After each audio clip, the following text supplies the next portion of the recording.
საქართველოში ეზო მხოლოდ საცხოვრებელი სივრცე არასდროს ყოფილა. ტრადიციულ ქართულ გარემოში ეზო ოჯახის, შრომის, სილამაზის და თვითმყოფადობის ნაწილი იყო. სოფლის ოჯახისთვის ეზო წარმოადგენდა ადგილს, სადაც ერთად ერთიანდებოდა საცხოვრებელი სახლი, მეურნეობა, ბუნება და სტუმართმოყვარეობა. სწორედ ამიტომ ქართულ ყოფაში ეზოს მდგომარეობა ხშირად ოჯახის წესრიგის, შრომის მოყვარეობის და შესაძლებლობების ერთგვარ საზომადაც მიიჩნეოდა. ძველ ქართულ სოფლებში ეზო პრაქტიკულ და ესთეტიკურ ფუნქციას ერთდროულად ასრულებდა. ერთ მხარეს იდგა ხეხილი, ვაშლი, მსხალი, ატამი, ალუბალი, კაკალი, ლეღვი, მეორე მხარეს იყო ვაზი, მისი უდიდებულესობა ვაზი, რომელიც ბევრ რეგიონში ეზოს განუყოფელი ნაწილი გახლდათ.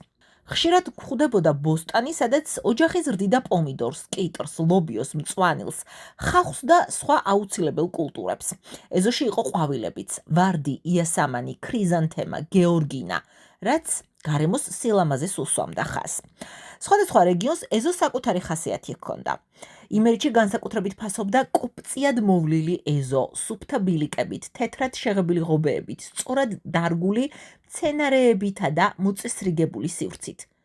კახეთში ეზო ხშირად ვენახთან იყო დაკავშირებული და ვაზის გარეშე თითქმის წარმოუდგენელი იყო.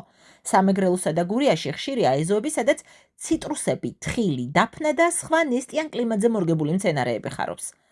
მთიან რეგიონებში კი ეზო ხშირად ბუნებასთან თანხმედრაში ეწყობოდა, ქვის ტერასებით, მცირე ბაღებითა და ადგილობრივ პირობებზე მორგებული მეურნეობებით.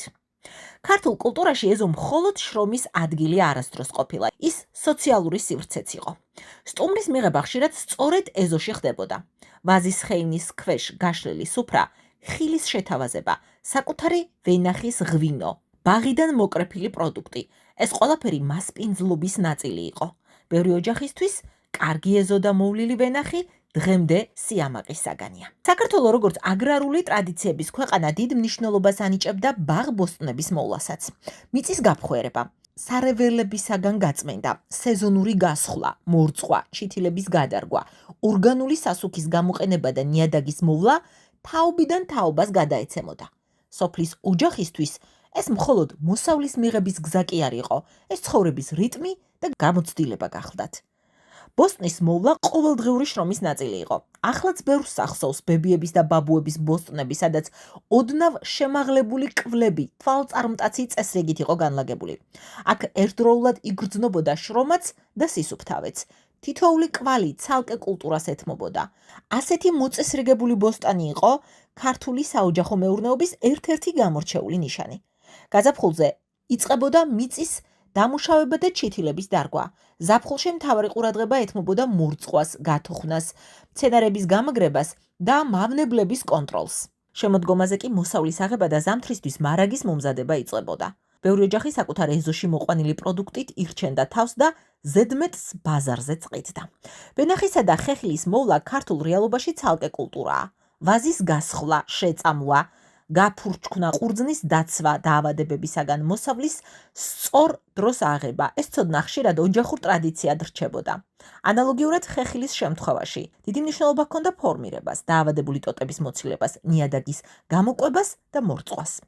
დღესაც საქართველოს მრავალ რეგიონში ეზოს კულტურა ტურისტულ მიმართულებადაც იქცა. ვიზიტორებს იზიდავს საოჯახო მარნები, პატარა ფერმები, მაყვრისა და ლურჯი მოცვის ბაღები, ციტრუსის ბაღები, სოფლის აგროსასტუმროები, სადაც სტუმარი უშუალოდ ხედავს ადგილობრივ შრომას და ტრადიციას. ბევრი ტურისტისთვის სწორედ ასეთი მოვლილი ეზო და ბაღია საქართველოს ნამდვილი სახე. თუ საქართველოს ერთგვარ აგრარულ რუკას დავხატავთ, დავინახავთ, რომ თითოეულ რეგიონს საკუთარი ბუნებრივი პირობები, კლიმატი და შესაბამისად თავისი გამორჩეული კულტურები აქვს. სწორედ ეს მრავალფეროვნება ქმნის ქვეყნის სასოფლო-სამეურნეო სიმდიდრეს. დასავლეთის ნოტიო სუბტროპიკული ზონებიდან აღმოსავლეთის მშრალ ველებამდე, მთის ცივი რეგიონებიდან ნაყოფიერ ვაკეებამდე, თითქმის ყველა კუთხე განსაკუთრებულ პროდუქტს იძლევა. აჭარა გამოირჩევა ნოტიო სუბტროპიკული ჰავით, რაც იდეალურ პირობებს ქმნის ციტრუსებისთვის, მანდარინი, ფორთოხალი, ლიმონი, ასევე ფართოდ არის გავრცელებული ჩაი, კივი, ფეიხო, თხილი და დაფნა. ბოსტნეულიდან კარგად ხარობს პომიდორი, კიტრი, წიწაკა, ბადრიჯანი. დეკორატიული მცენარეებიდან ხშირია კამელია, ჰორტენზია და პალმის სახეობები. გურიად სუბტროპიკული ზონაა. აქ ტრადიციულად მოყავთ ჩაი, ციტრუსი, თხილი, დაფნა. ბოლო წლებში იზრდება ლურჯი მოცვის პლანტაციებიც. ბოსტნეულიდან გავრცელებულია სიმინდი, ლობიო, კიტრი, პომიდორი, ეზოებში ხშირად გვხვდება ვარდი და ჟასმინი. სამეგრელო ნაყოფიერი დაბლობებითა და ტენიანი კლიმატით არის გამორჩეული. მთავარი კულტურებია თხილი, სიმინდი, ჩაი, ციტრუსი, ფეიხო, ხურმა, კივი. კარგად ხარობს მაყვალი, ჟოლო და სხვა კენკრები. ბოსტნეულიდან გავრცელებულია კიტრი, მწვანილი, პომიდორი. დეკორატიულად ხშირად რგავენ მაგნოლიას, კამელიას და მარადმწვანე მცენარეებს. იმრეთი ერთ-ერთი ყველაზე მრავალფეროვანი აგრარული რეგიონია. აქ ხარობს ვენახი, სიმინდი, კაკალი, თხილი, ხურმა, ქლიავი, მსხალი, ვაშლი. ბოსტნეულებიდან გავრცელებულია ლობიო, კარტოფილი, პომიდორი, მწვანილი. ეზოებში ხშირად ვხვდებით ვარდებს, ქრიზანთემებს, გეორგინებს. რაჭა-ლეჩხუმი ცნობილია ვაზით და ხილით. აქ ხარობს ალექსანდროული და მუჯურეთული ჯიშის ვაზი, ასევე მსხალი, ვაშლი, ქლიავი, კაკალი. მთის კლიმატი კარგ პირობებს ქმნის კარტოფილისა და ლობიოსთვისაც. ხშირია სამკურნალო და ველური ყვავილებიც. სვანეთი მაღალმთიანი რეგიონია, სადაც წამყვანია კარტოფილი, ქერი, შვრია, ლობიო. შედარებით დაბალ ზონებში გვხვდება ვაშლი და მსხალი. ალპურ ზონებში უხვადაა ველური ყვავილები, რაც მეფუტკრეობისთვის მნიშვნელოვანია. სამცხე-ჯავახეთი კარტოფილის მთავარ მწარმოებელ რეგიონად ითვლება. ასევე მოჰყავთ ხახვი, სტაფილო, კომბოსტო, ჭარხალი, ხორბალი და სხვა მარცვლეული კულტურები. გრილი კლიმატი ხელს უწყობს სათესლე მეურნეობასაც. ყვავილებიდან კარგად ხარობს ტიტა, ზამბახი და მთის სახეობები. შიდა ქართლი განსაკუთრებით ვაშლითაა ცნობილი. გორის ვაშლი ქვეყნის ერთ-ერთი ცნობილი ბრენდია. ასევე ხარობს ატამი, ქლიავი, ალუბალი, ყურძენი. ბოსტნეულიდან გავრცელებული კი პომიდორი, კიტრი, კომბოსტო და კარტოფილია. ქვემო ქართლი საქართველოს ერთ-ერთი მთავარი ბოსტნეულის ზონაა. აქ მოჰყავთ პომიდორი, კიტრი, ხახვი, სტაფილო, კარტოფილი, კომბოსტო, ასევე მარცვლეული კულტურები. სასათბურე მეურნეობებიც dzlierად არის აქ განვითარებული. კახეთი მევენახეობის მთავარი რეგიონია, თუმცა უმნიშვნელოვანეს მემარცვლეობით ზონადაცაა მიჩნეული. მაგალითად, ალაზნის ველს ხშირად საქართველოს ბეღელს უწოდებენ, რადგან აქ საუკუნეების განმავლობაში უხვად მოჰყავთ ხორბალი და სხვა სასოფლო-სამეურნეო კულტურები. ასევე ხარობს რქაწითელი, საფერავი და ვაზის სხვა ჯიშები. დიდი რაოდენობით მოჰყავთ ატამი, საზამთრო, ნესვი, ქლიავი, ბროწეული, ნუში. ბოსტნეულიდან გავრცელებულია პომიდორი, ბადრიჯანი, წიწაკა. ეზოებში ხშირად შეხვდებით ვარდებს და დეკორატიულ ვაზსაც. ცხეთა მთიანეთი და მთის ზონები კარგია კარტოფილისთვის, ლობიოსთვის, ვაშლისთვის, მსხლისთვის, ასევე მეფუტკრეობისთვის. გრილი კლიმატი ხელს უწყობს ეკოლოგიურად სუფთა პროდუქციის წარმოებას. ცალკე აღსანიშნავია აფხაზეთი და ცხინვალი, რომლებიც საქართველოს განუყოფელი ნაწილებია, თუმცა ამ დროისთვის რუსეთის მიერ ოკუპირებული. აფხაზეთი საქართველოს ერთ-ერთი გამორჩეულად ნაყოფიერი და მრავალფეროვანი აგრარული რეგიონია. შავი ზღვის ნოტიო სუბტროპიკული კლიმატი იდეალურ პირობებს ქმნის ციტრუსებისთვის, მანდარინი, ფორთოხალი, ლიმონი, ასევე კივი, ფეიხო, ხურმა, ჩაი და დაფნა ფართოდ არის განვითარებული. ოდითგანვე ფართოდ იყო აქ განვითარებული თხილის, სიმინდის და ბოსტნეულის წარმოებაც. მთისწინეთსა და მაღალ ზონებში ხარობდა ვაზიც, ხეხილი და მეფუტკრეობასაც მნიშვნელოვანი. აქ მეფუტკრეობაც მნიშვნელოვანი მიმართულება იყო. ოკუპაციამდე აფხაზეთი საქართველოს ერთ-ერთი მნიშვნელოვან სასოფლო-სამეურნეო რეგიონად იყო მიჩნეული. ცხინვალი იგივე სამაჩაბლო, კლიმატურად განსხვავებული, უფრო მთის და მთისწინეთის სასოფლო-სამეურნეო ზონა გახლავთ. აქ ტრადიციულად კარგად ხარობდა ხორბალი, ქერი, შვრია, კარტოფილი, ლობიო და სხვა მარცვლეული კულტურები. ასევე გავრცელებული იყო ვაშლის, მსხლის, ქლიავის და კაკლის ბაღები. მესაქონლეობა, მეცხვარეობა და მეფუტკრეობა კარგად ფეხმოკიდებული გახლდათ.